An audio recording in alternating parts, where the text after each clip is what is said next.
ഉള്ളിൽ കൂടെ പോണു. നമ്മളിപ്പോ ഉള്ള എന്താന്ന് വെച്ച് കഴിഞ്ഞാൽ പണ്ട് പുലി താമസിച്ചിരുന്ന ഗുഹയുടെ ഉള്ളിലാണ്. സംഭവം ഇവിടെ ഉള്ള എല്ലാവർക്കും എനിക്കൊക്കെ അറിയാം, എല്ലാവർക്കും അറിയാവുന്നതാണ്.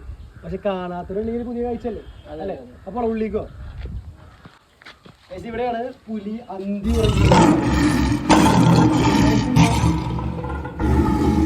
എന്റെ നോക്കിയേ. ഉള്ളിൽ കൂടെ അങ്ങോട്ട് ഫുൾ ക്ലോസ് ഒക്കെ ഉണ്ട്. ഉള്ളിൽ കൂടെ അങ്ങോട്ട് കിടക്കൊക്കെ ചെയ്യാം. ഞാൻ ഇപ്പൊ കടന്ന് കാണിച്ചു തരാം. ഫാസിലെ നോക്കി പോ. ഇതിനുള്ളിൽ കൂടെ ഇങ്ങനെ പോയി കഴിഞ്ഞാൽ അപ്പുറത്തേക്ക് ക്രോസ് ചെയ്യാൻ പറ്റും. അപ്പൊ വാസലിന്റെ ഉള്ളിൽ കൂടെ പോയിട്ട് ഞാനും വാസലിന്റെ ഉള്ളിൽ കൂടെ ഒരു അപ്പുറത്തോടെ വരും ഗൈസ്. അപ്പുറത്തോടെ തന്നെ കാണിച്ചു തരാം. ആ കണ്ടാ മതിയായിരുന്നു. നീ ഫാസിൽ നിലയ്ക്ക് ഇറങ്ങി പോവാണ് ഗൈസ്. ഉള്ളി കൂടെ പോയി ഗൈസ്. ഫാസിൽ അവിടെ കയറിയിട്ട് ഇവിടെ പൊങ്ങോട്ട്. ഇതാണ് വേറൊരു ഭാഗം.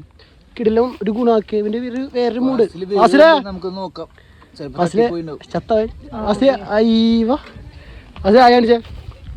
ഉള്ളൊക്കെ ഒന്ന് കാണിച്ചു കൊടുത്തേ. ഉള്ളിലത്തെ എക്സ്പീരിയൻസ് കാണിച്ചു കൊടുക്കും.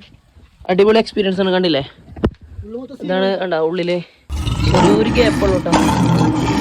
പിന്നെ ഇപ്പുറത്തോടെ വേറെ വഴിയുണ്ട്. ആ വഴി കൂടെ കിടക്കാൻ പറ്റില്ല, അത് ഭയങ്കര സീനാണ്. ഈ വഴി നമുക്ക് മെല്ലെ ഇങ്ങനെ വരാം. പുലി കിടന്നിരുന്നു. എവിടെ പുലി കിടന്നിരുന്നു? വാസിൽ പറ. അവിടെ പുലി കിടന്നിരുന്നു. പുലി ആദ്യം പ്രസവിച്ചിടുന്നായിരുന്നു. അതൊക്കെ വാസിലിന് അറിയാം. പുലിയൊക്കെ ഉള്ളപ്പോ ഒന്നും നീയില്ല. നീയൊക്കെ അന്ന് വാപ്പതിനെ വേണമെന്ന് തീരുമാനിക്കുന്ന കാലാണ് അന്ന്. ഓടാ